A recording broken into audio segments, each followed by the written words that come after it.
हो रहा है, तो कुछ तो गलत है, सही में गलत है।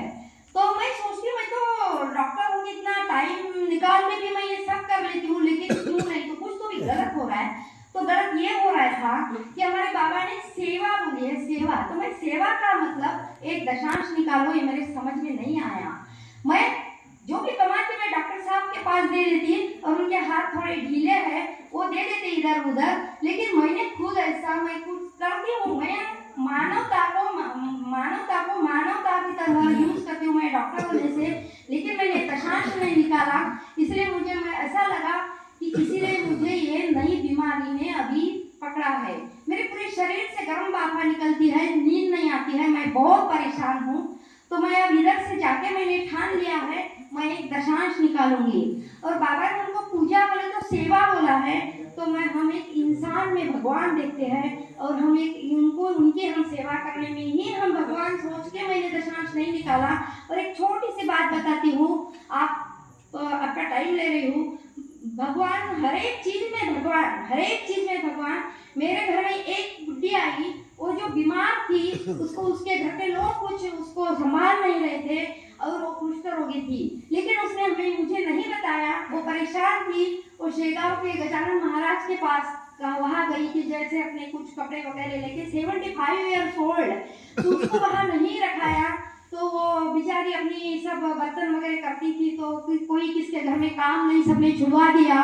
तो एक मेरे पेशेंट ने बोला, एक मेरी मैडम है, वो कुछ करती है, उसके मन के पास चलो। तो उसको बुखार आया, वो मेरे घर पे आई। मैंने बोला इतनी तेज बुखार में आप कहाँ जाऊंगी? तो मेरा इतना बड़ा घर है, भगवान ने मेरे को इतना बड़ा घर है दिया है, तो तू अब 4-8 दिन मेरे घर पे रह जा। तो उसके पैर पर बहुत सारे जख्म हुए थे, उसने मुझे नहीं बताया। उसने बताया मेरे को चप्पल काटी है। मैंने बोला ठीक है, मैं ड्रेसिंग करती थी, दवा देती थी।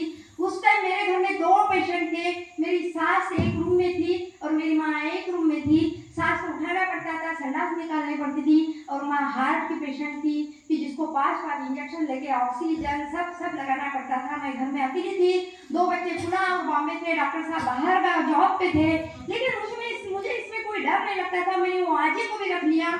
तो फिर डॉक्टर साहब आए, डॉक्टर साहब बोले आजी कौन है, कैसी है, कहाँ से आई? मैंने बोला पता नहीं, उसको बुखार है, तो अपने 8-10 दिन रुक जाएंगी, बाकी बाद में चली जाएंगी। तो डॉक्टर साहब को बोला संडे के दिन आप अपनी माँ की सेवा करते हैं, तो ये आजी का भी ड्रेसिंग कर लो। तो आजी का ड्रेसिंग डॉक्टर साहब ने करा। उन्होंने जल्दी उनके समझ में आ गया ये कुष्ठ रोगी है।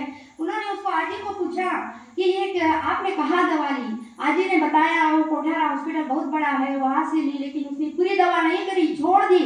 तो डॉक्टर साहब मुझे बोले कि ये तो कुष्ठ रोगी है। मैंने बोला कुष्ठ रोगी है, ठीक है। फिर मैंने भगवान की तरफ देखा, मैंने मेरे मेहर बाबा की तरफ देखा, मेहर बाबा ने मेरे तरफ देखा, और मुझे अंदर से आवाज आई कि अब ये बीमार है, इसको कोई नहीं संभाल रहा है, तो ये तो फिर मेरा है। तो बाबा ने ये काम मेरे को दे दिया, भगवान ने काम मेरे को दे दिया। मैं उसको 8 साल से संभाल रही हूँ, और वो बहुत अच्छी बन गई है। वो जूस देती है, अब उसको कोई जख्म नहीं होती। बाकी पेशेंट हमारे हॉस्पिटल में आते तो हम उनको उनके ड्रेसिंग करने पड़ती है, कीड़े हो जाते हैं। आजी को भी एक भी जख्म नहीं होती, उसके बाल काले हो गए हैं, और उसकी मनस्थिति, उसका स्वभाव भी मेरे बाबा की वजह से, भगवान की वजह से सब चेंज हो गया। ये सब बहुत सारा चेंज हो जाता है आप भगवान का अपन अगर दामन पकड़ लेते हैं तो। जय बाबा।